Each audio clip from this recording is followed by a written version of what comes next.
સ્થાનિક સ્વરાજની ચૂંટણીમાં મતદાન પૂર્ણ થઈ ચૂક્યું, પરંતુ મતદાન પૂર્ણ થયા બાદ ધંધુકાના હડાળામાં જે વખતપર ગામ છે ત્યાં ઈવીએમ લઈ જવા બાબતે જે વિવાદ છે તે વિવાદ સર્જાયો. આ વિવાદ એટલા માટે સર્જાયો કે ખાનગી ગાડીમાં ઈવીએમ મશીન છે જે લઈ જવામાં આવ્યું હતું.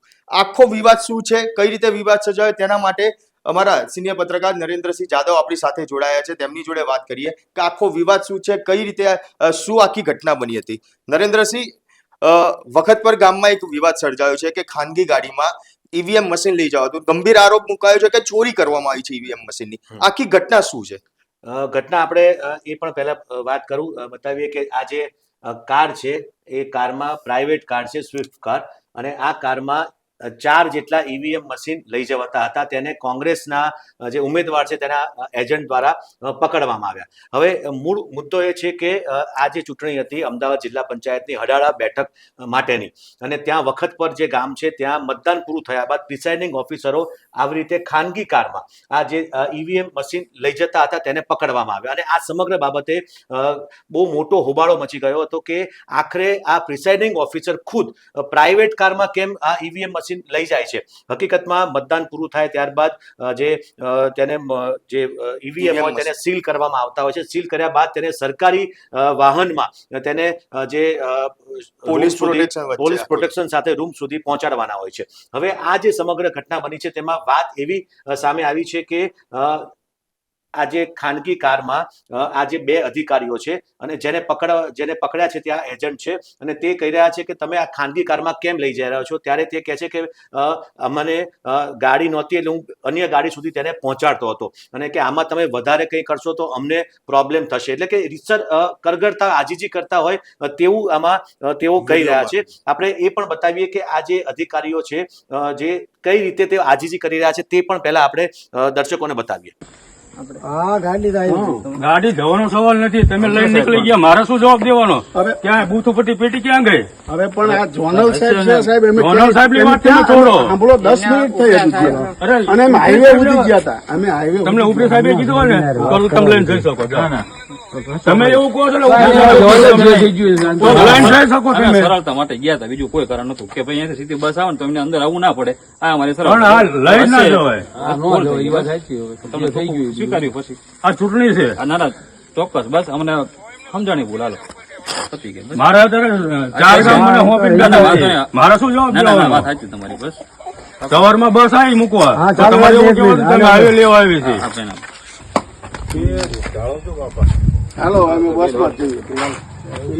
ખોટો ઇસ્યુ ઉભો થાય એવો આપણે લઈ ભાઈ બધું લેતા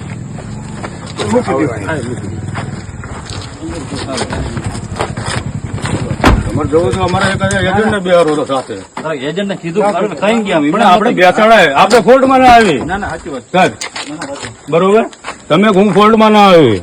તો તમે જોયું ને કે જે રીતે આ કારમાં આ ઈવીએમ લઈ જવાતા હતા તેને પકડવામાં આવ્યા, અને ત્યારબાદ જે હોબાળો મચી ગયો, અને ત્યારબાદ ફરીથી તેને જ્યાં મતદાન જે હતું, જે કાઉન્ટિંગ ની પહેલા જે કાઉન્ટિંગ કરવામાં આવતું હોય છે ત્યાં લઈ જવામાં ન આવ્યા ઈવીએમ, પરંતુ ફરીથી પાછા જે મતદાન મથક હતા ત્યાં લાવવામાં આવ્યા, અને આખરે સરકારી ગાડીમાં તેને લઈ જવામાં આવ્યા. પરંતુ આખરે સવાલ મોટો એ છે કે આ રીતે પ્રિસાઇડિંગ ઓફિસર કેમ ખાનગી કારમાં આ ઈવીએમ મશીન લઈ જતા હતા, અને તેમનો બચાવ એવો હતો કે અમે આગળ રસ્તો ખરાબ હતો એટલે સરકારી વાહન આવી શક્યું તેમ નહોતું, અને એટલા માટે અમે ખાનગી કારમાં આગળ સુધી લઈ જતા હતા. પરંતુ સવાલ સૌથી મોટો એ છે કે આ જે ચૂંટણી જે તમે સ્વચ્છ રીતે જે પારદર્શક રીતે જે ચૂંટણી કરવાની વાત છે ત્યાં આવી રીતે ખાનગી કારમાં ઈવીએમ લઈ જ ન જવાય. પહેલી વસ્તુ એ છે. અને બીજું એક દાવો એવો પણ કરવામાં આવી રહ્યો છે કે તેને ફરીથી નિયત સ્થળે સહી સલામત મૂકી દેવામાં આવ્યા છે. પોલીસ પણ સાથે હતી, પોલીસ પ્રોટેક્શન સાથે આ ખાનગી કારમાં મૂક્યા હતા. પરંતુ મોટો સવાલ એ છે મયુર કે આ રીતે ઈવીએમ મશીન જો લઈ જવાતા હોય અને આ એક પકડવામાં આવ્યા, આવી રીતે અન્ય ખાનગી કારમાં લઈ જતા હોય અને તેને અન્ય તેમાં કોઈ ગડબડ થઈ છે કે નહીં, આવી ગડબડ ક્યાંય અન્ય જગ્યાએ થઈ છે કે કેમ, તે પણ એક મોટો સવાલ છે. નરેન્દ્રસિંહ, આ જે અરજી કરવામાં આવી છે જે ઉમેદવાર દ્વારા, એની અંદર એક અરજીમાં લખવામાં આવ્યું છે સ્પષ્ટ કે જે આ પ્રિસાઇડિંગ ઓફિસર છે, જે ભાજપના ઉમેદવાર છે, તેમના કોઈ રિલેટિવ થતા હોય તેવો પણ અંદર આક્ષેપ છે તે કરવામાં આવ્યો છે. અરજીની અંદર આ વસ્તુ લખવામાં આવેલી છે. બિલકુલ, એ જે અરજી કરવામાં આવી છે, જે વનરાજસિંહ ચાવડા ઉમેદવાર છે, આ હડાળા બેઠકના કોંગ્રેસના ઉમેદવાર છે, અને સામે સુરજીતસિંહ ગોહિલ જે ભાજપના ઉમેદવાર છે, અને આ જે પ્રિસાઇડિંગ ઓફિસર છે જેની કારમાં લઈ જવાતા હતા ઈવીએમ, તે તેના સગામાં થાય છે તેવો આ ઉમેદવાર એટલે કે વનરાજસિંહે તેવો આક્ષેપ મૂક્યો છે. બીજી તરફ હમણાં જ મારે જે અધિકારીઓ છે જે તેની સાથે મારે વાત થઈ ધંધુકામાં, તો તેમનું કહેવું એવું છે કે આ ઈવીએમમાં કોઈ ગડબડ થઈ નથી, પરંતુ વાહન ત્યાં સરકારી વાહન છેક સુધી પહોંચી શક્યું તેમ નહોતી, બસ એટલા માટે તેને આ ગાડીમાં લઈને આગળ લઈ જવાતા હતા. અને આ જે વખત ગામ છે ત્યાં 162 જેટલા મત પડ્યા છે, અને જ્યારે જ્યારે મત ગણતરી થશે ચૂંટણીમાં, ત્યારે સાચી હકીકત સામે આવી જશે કે આમાં ઈવીએમમાં કોઈ ગડબડ થઈ નથી તેવો દાવો અધિકારીઓ દ્વારા કરવામાં આવી રહ્યો છે. પરંતુ મહત્વની વાત એ છે કે ભલે આમાં કોઈ ગડબડ ન થઈ હોય, તેના સીલ પણ પેક છે, સીલ પણ તોડવામાં નથી આવ્યા, પરંતુ સૌથી મોટો સવાલ એ છે કે આવી રીતે ખાનગી કારમાં આ ઈવીએમ લઈ કેમ જઈ શકાય, એ સૌથી મોટો સવાલ છે. અને આ તંત્રની એક પ્રકારે બેદરકારી ગણો કે જાણી જોઈને તે આ રીતે કોઈ ગડબડ કરવાના આશયથી લઈ જતા હતા કે કેમ? આ તો પકડાઈ ગયા, જો ન પકડાયા હોત તો તેમાં કદાચ ગડબડ થઈ પણ હોત, એવો એક સવાલ ઉઠે છે. બિલકુલ. આપણે એકવાર જે ત્યાંના જ પૂર્વ ધારાસભ્ય છે તેમની એકવાર બાઇટ સાંભળી લઈએ કે તે બાઇટમાં શું આરોપ કરી રહ્યા છે. તે બાઇટ એકવાર અહીંયા સાંભળી લઈએ. હું રાજેશભાઈ ગોહિલ, પ્રમુખ અમદાવાદ જિલ્લા કોંગ્રેસ સમિતિ. તારીખ 26/4/2026 રોજ અમદાવાદ જિલ્લાની હડાળા તાલુકા અને જિલ્લા પંચાયતની ચૂંટણીનું આયોજન થયેલ, જેમાં 11 હડાળા જિલ્લા પંચાયત સીટમાં ફેદરા તાલુકા પંચાયત સીટ આવે છે, અને ફેદરાની અંદર વખતપર ગામમાં જે મતદાન થયું, મતદાન પૂર્ણ થયા બાદ ત્યાંના પ્રિસાઇડિંગ ઓફિસર પોતાની પ્રાઇવેટ ગાડીમાં લઈ અને ઈવીએમ મશીન લઈ અને નીકળી ગયેલ, જેની જાણ વખતપર ગામના અમારા મતદાન એજન્ટે જાણ કરતા અમારા આગેવાનો ત્યાં પહોંચ્યા અને અમારા ઉમેદવાર વનરાજસિંહ ચાવડાને ફોનથી જાણ કરી. અમારા વનરાજસિંહ ચાવડાએ ટેલિફોનિક ચૂંટણી અધિકારી અડાળાના તાલુકા વિકાસ અધિકારી છે એમને જાણ કરી અને ઝોનલ ઓફિસરને જાણ કરી. ત્યારે એ લોકોએ એવું કીધું કે અમે કોઈ સૂચના આપી નથી ઈવીએમ લઈને આવવાની એમની પોતાની ગાડીમાં. નિયમ મુજબ સરકારી ગાડી બસ દ્વારા ઈવીએમ મૂકવા અને લેવા જવાના હોય છે. ત્યારે આ ચૂંટણી અધિકારી પ્રિસાઇડિંગ ઓફિસર જે અડાળા જિલ્લા પંચાયત સીટના ભાજપના ઉમેદવાર સુરજીતસિંહના કાકાના દીકરા ભાઈ થાય છે, ત્યારે તેઓએ અંગત સ્વાર્થ માટે કે કોઈ પણ કારણસર આ ઈવીએમ મશીન લઈ અને બૂથ ઉપરથી લઈ અને નીકળી ગયેલ, જે કાયદાનો ચૂંટણી પંચના નિયમોનો ભંગ છે.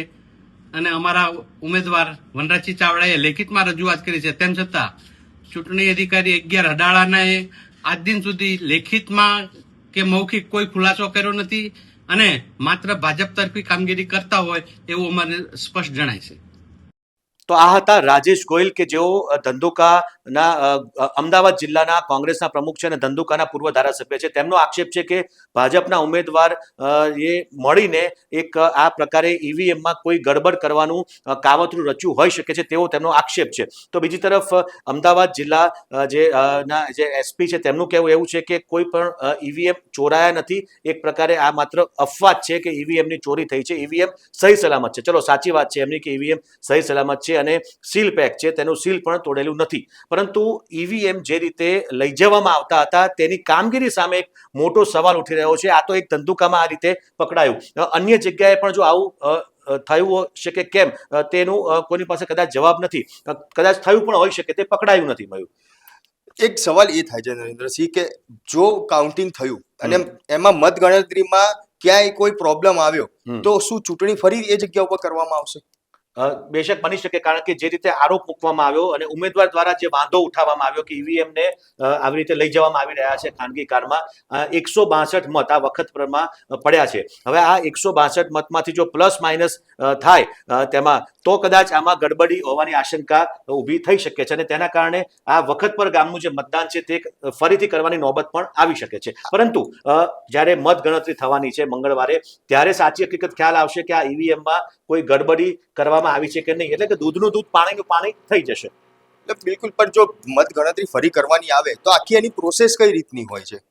એટલે કે આ જે વખતપર ગામનું મતદાન છે તેના પૂરતું, એટલે તેમાં જે 2 બૂથ હોય કે 3 બૂથ હોય તેના પૂરતું મતદાન ફરીથી કરવાની નોબત આવી શકે છે.